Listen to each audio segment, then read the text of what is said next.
hello everyone watching at home. This is Adelaide Eternal and we're bringing you our monthly tournament. We have a special round this time around. It's both of your commentators who are in the booth bringing you our versus match. So I'm Sarven McLinton and next to me in the booth is Jackson the McCall-Pearce. Hi everyone.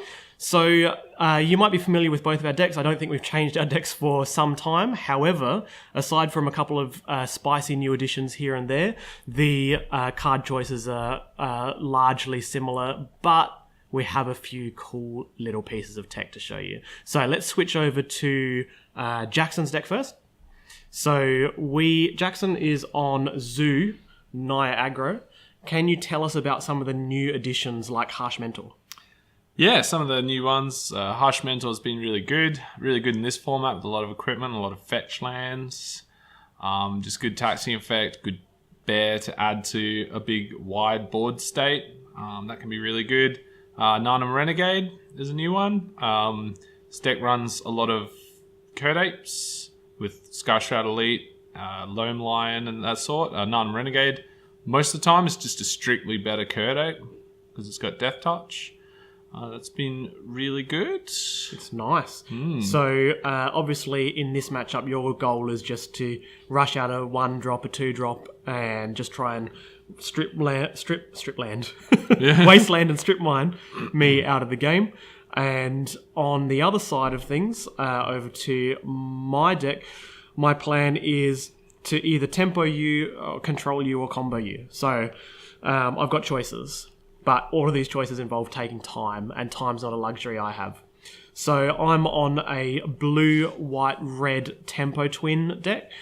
It'll be a little bit different from the one that you are familiar with. There's a deck tech of it in our 7-minute 7-point series. A couple of additions that I have made is adding the additional Imperial Recruiter called Recruiter of the Guard.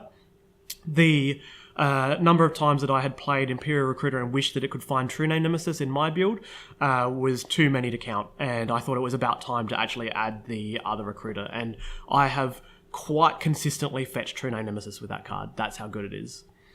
The other additions are in the sideboard. So the sideboard is tailored a lot more to the Adelaide meta. I think the deck tech that I did, that'll be linked in the comments, is the one pre or just post Eternal Weekend in Melbourne. So it was for a more balanced, diverse meta. But the Adelaide meta, for those of you who aren't in the know, there's a little bit less combo here, and there's a little bit more aggro and mid-range creature-based decks. And for that reason, I have a spicy piece of tech. I got Berenton Forge Tender in the sideboard. I wouldn't necessarily recommend this to any meta that doesn't have a bunch of burn and zoo and all that kind of stuff in it. But Berenton Forge Tender has protection from red, blocks a bunch of dudes. It counters a Price of Progress or some similar burn spell, and it can be found off both of your recruiters. So it's a spicy, cool little piece of tech. The recruiters also find cards like Containment Priest. Our meta has Reanimator in it, and I've found that an additional Rest in Peace type effect in Containment Priest against them is really good. Also, Containment Priest shores up your tempo plan because a flash 2/2 beater is pretty awesome. Seems good. So let's get down to the game, and we both know the result of the match itself, but what we'll do is we will commentate what we... we'll try and forget what we remember. Yeah. And admittedly, all I remember is the result. I don't remember exactly what happened. Yeah, I remember a few of the big plays, but not the finer details. All right, we'll forget them. So, in a vacuum, who's favoured here? I think I said, that's Goblin Guide. I cut your deck and I pointed to the top and said, that's Goblin Guide, because I know that I lose to Goblin Guide, right? Turn one, that guy. Pretty much. I'd say our matchup's pretty even. Yeah, we've play tested a lot. We've changed little bits of our decks a lot. And my hand is set up to go. Well, if I'm on the play, it's pretty good because I get to daze your early play. I get to mental misstep your pseudo goblin guide, and I get to play Imperial Recruiter and block and find another blocker. Yeah, misstep's so good against me. It's just kills my big burst of damage I generally can get done in the first few turns. So Oh, I am on the play. Yep. Oh, that's right. I played Desolate Lighthouse. Yeah, as lead my out opening. Desolate to bait out the wasteland, Wasteland. right? Yep. Yeah, I'm No, like, I don't want this land, but I only have a couple of sources of blue. yeah, makes sense because you don't need the island to use with days just yet. Yeah, 'cause you I'm haven't got not the going to cast misstep. days. Yeah, Yeah. I'm not going to cast days on my turn 1. Yep. When Fair you're enough. Like, I'm going to misstep whatever you play. I Yeah. mean, there's people could say play the blue source so that you can play Mental Misstep for not mana. That's true. But the issue was that Not it's life, yeah. I only have a non-basic blue source, so if it gets strip mined, I'm out of the game. Yeah, It's my that only makes colour sense. source. That makes sense. Playing safe. So yeah, Mental Misstep here. I think we were talking about this in another match that if the other deck gets Mental Misstep, it's really, really good against you, right? It's really good. Hard for you against to me. recover. Yeah, it just kills my turn 1 play really well. So seems pretty good. So I luckily drew Arid Messer, so Yeah, I have a so- fetch land that doesn't also get strip mined and wastelanded out, so I don't have to play my Tundra because, as you can see, Tundra is my only blue source. yep. So it was a good-ish hand. So here I can still fetch for, say, I don't know, the Volcanic Island, and then there you did have the Wasteland. Yep. Oh, Wasting the Desolate Lighthouse. yeah. It's not perfect. But Everything's come out Millhouse, and by Yeah. Millhouse I mean me. Yeah, So this guy is the Zergo Bellstriker. Yeah, it was a 1 mana 2/2. He's got dash for 2. He's actually I was pretty iffy on adding him in, but he's been pretty good.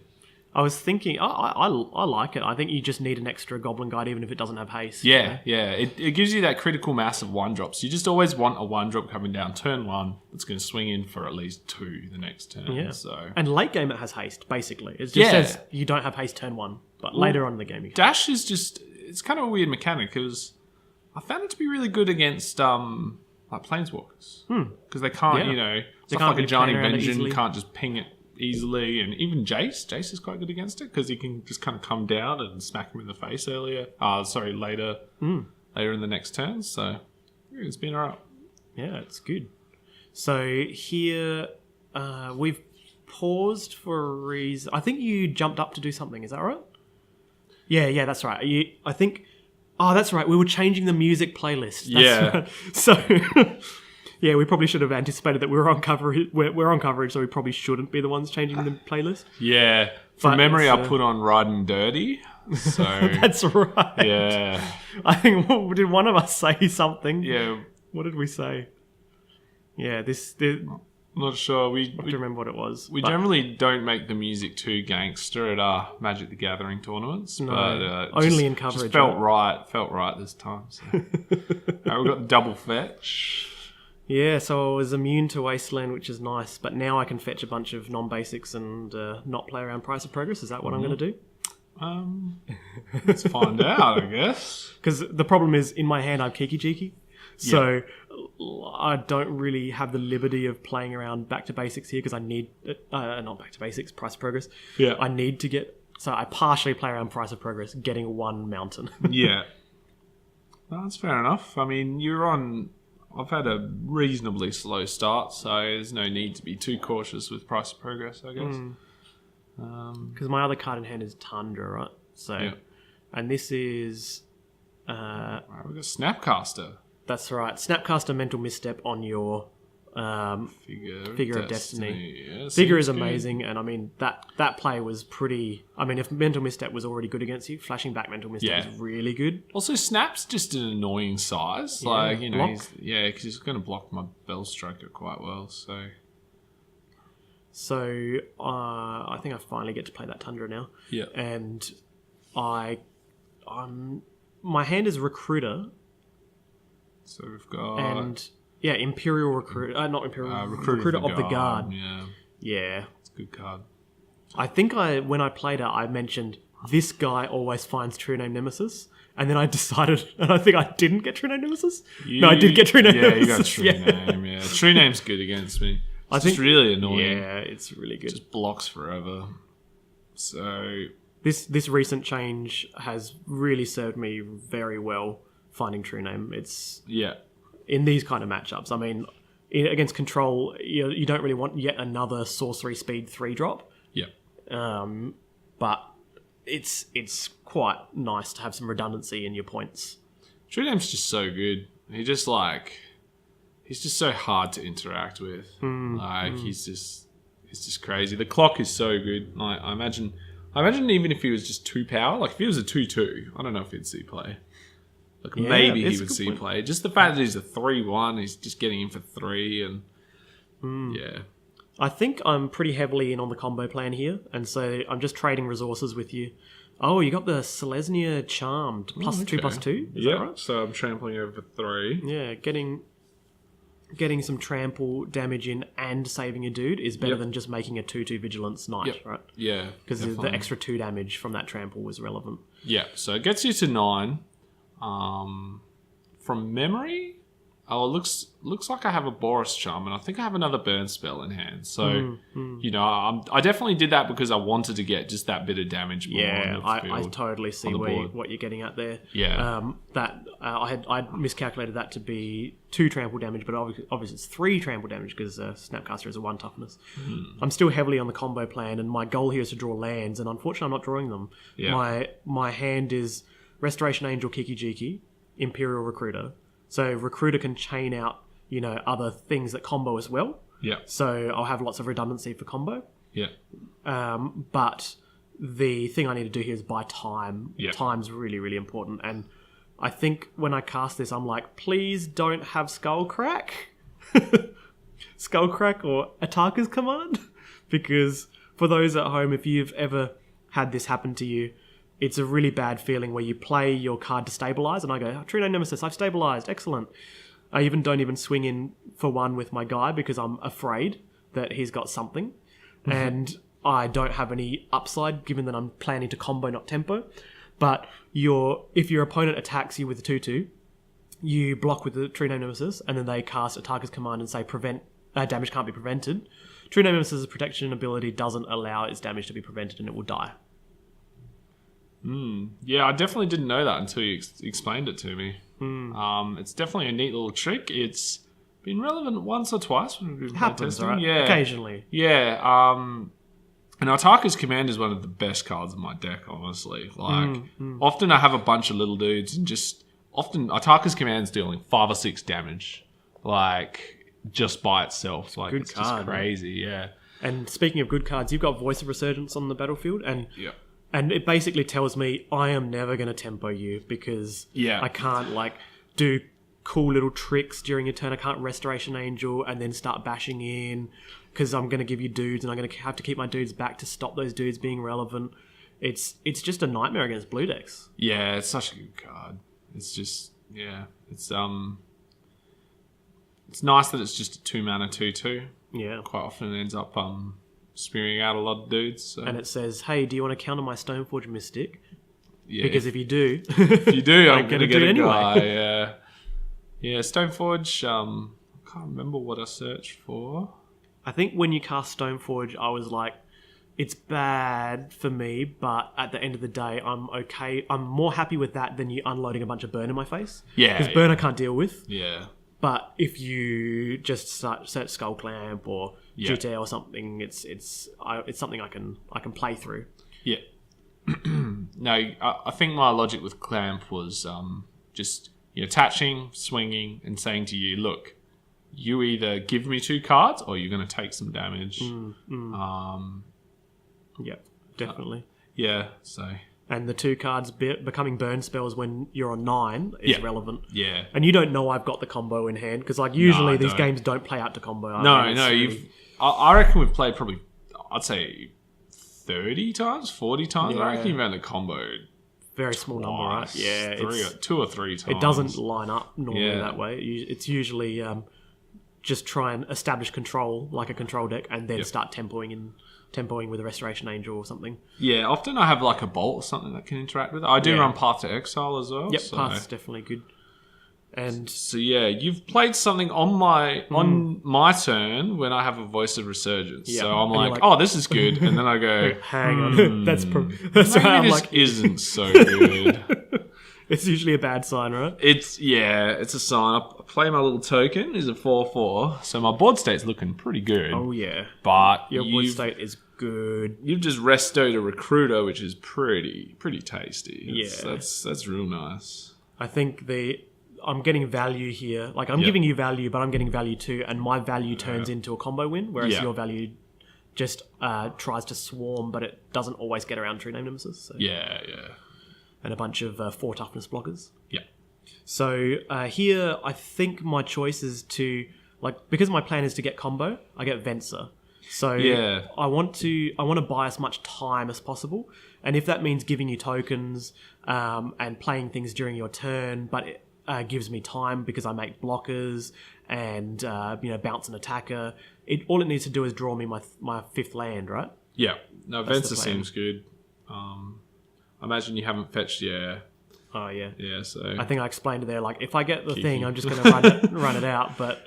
Yeah, it's a weird game. We haven't had too many games play out like that, so... Yeah, but it's weird. Yeah. I think I'm incentivized into doing it there because as much as I want to play around a lightning bolt effect, you've got the 1 red mana open, and I'm like, you could just counter this. Not counter, you could just lightning bolt my Kiki-Jiki. Yeah. But in the process, I would get another Restoration Angel, which would then blink my Recruiter again, which would get me Pestamite, which would keep buying more time over the course of the game. And then maybe I could win with a 3/4 in the air, beating every turn. Yeah. I don't know. I'm not sure how it would have played out if you had a lightning bolt there, but I think I was just incentivized to do it there because if I wait another turn, then what am I doing? I'm waiting to play around burn spells, but if you're going to have burn spells, you're going to have burn spells anyway. Also, you're not going to tap out next turn. You've got 3 mana. You're on 8 life, and I'm bolting something that isn't you. That's relevant. And also, you're going to get that copy of the resto. So it makes sense. I mean, I think you still would have come out pretty far ahead, even if I did have the bolt. So I think the interesting scenario is if I didn't draw the 5th land there. I think I was saying that's true. Yeah. If I don't draw the 5th land here, I've got a plan. But I just drew the island, so sometimes you just luck sack. But if I didn't get it, then I had the Venser. So it was like, okay, end of your turn, play Venser, bounce. Token. Whatever you attack with, I bounce, give you a token again for the next turn, or I play Venser main phase, bounce your token. Yep, that pass to you, seems alright. To be honest, Venser block. bouncing my token, that seems pretty good. And then just draws me another card the next turn. I don't know. It would have been a very interesting game if it went that way. I had the Boros Charm ready. It would have been interesting because if you didn't block that token, I could have, Boros Charmed you for the win. Yeah, absolutely. But yeah, no, the Kiki-Jiki felt like joining the party, so... Oh, that's right. So, post-sideboard, I can tell you what I bring in this matchup, but I basically bring in Anger of the Gods, Timely Reinforcement, Sudden Demise, Submerge, Fiery Confluence, and the spicy little new tech, Burn to Forge Tender. Yeah, that all sounds pretty scary. Definitely Timely Reinforcements. Timely Reinforcements is just a beating. Yeah. That's so good. I think in our testing, I had a game where I played Timely Reinforcements against you, gained 6 life and made 3 dudes, blocked with my dudes. Oh, there we go. The Moons go out, Cryptic Command Venser go out. Basically, all the 4 mana counter spell stuff go out because I usually don't live that long. Yeah.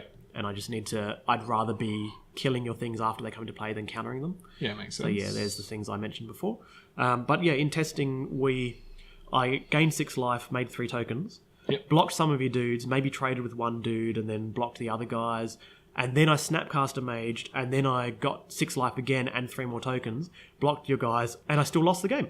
Because that's what can happen against. Like, even though you gain 12 life and you block, sometimes Zoo has a way, and it just ends up aligning exactly the right things to get you exactly to 0 life. Yeah, I guess it's interesting. I guess that's the difference between Zoo and Burn a little bit. I mean, Timely Reinforcements is game over for Burn, really. Yeah, it can't beat it. With Zoo, sometimes my big sources of damage is just a bunch of little dudes on the board. Yeah. So Timely Reinforcements obviously is very good, but I might be just swinging in for that same amount next turn. Or the turn after once I get through the tokens. I've definitely felt that before where I had gained 6 made 3 dudes. You have a Fleecemane Lion and another Wild Nacatl. Yeah. And then I can't profitably block very easily. Like, I end up trading 3 tokens for one of them. Yeah. Take 3, and then I continue to take 3. Yeah. And then you keep committing more to the board. Then you burn my face. Like, it's definitely a problem. It's interesting. But that being said, Timely Reinforcements is an amazing card. And most of the time when you cast it, it's really good. Yeah. Yeah, no, you have to sub it in this matchup. And what's your strategy in this? So I definitely sideboard in Is Sulfuric Vortex good against me? Sulfuric Vortex. Yeah, I mean the problem with Sulfuric Vortex is I feel like so I jammed Sulfuric Vortex. You followed up with like True Name, like that's a hell of a clock. Yeah. Or I daze it because it's like maybe Yeah. you're only 3-drop and most of your deck is playing around daze. Then you finally play the 3-drop and it gets dazed. No, definitely Thrun, Spirit of the Labyrinth. Oh, my hand Choke. is insane against you. Yeah. Lightning Bolt, Lightning Helix, Swords to Plowshares. Yeah, sometimes that's bad. you can be a really good Magic player, and other times you can just draw exactly the 3 cards that make your opponent's life a living hell. Yeah, it can 3 happen. removal spells, one of which gains you life. Yeah, that's pretty scary. That's pretty scary, definitely. I can't remember if I reveal my hand or not. So you're going to I'm gonna 6. need something pretty solid. Yeah. I am on the play though. Being on the play and being on a mull and then staring down 3 removal spells is always rough. Yeah. So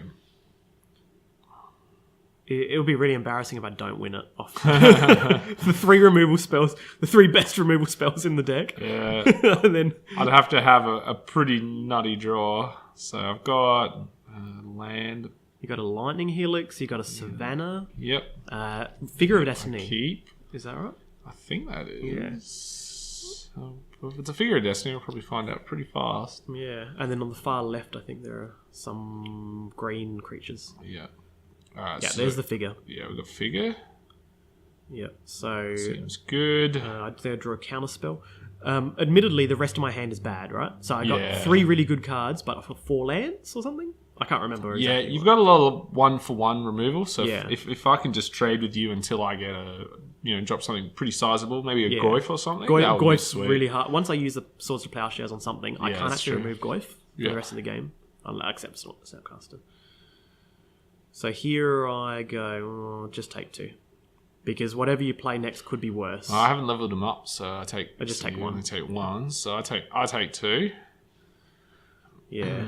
and I drop a Spirit of the Labyrinth. And so this is where that patient plays off, because I Yep. was going to bolt your... Which, knowing what you've got, Spirit's not that exciting.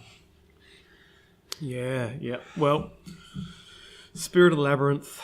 Normally, if you bait your opponent to lightning bolt your Figure of Destiny, Yeah. and then you play Spirit of the Labyrinth afterwards, and I don't have a removal spell, it's pretty GG's for me. Like Yeah.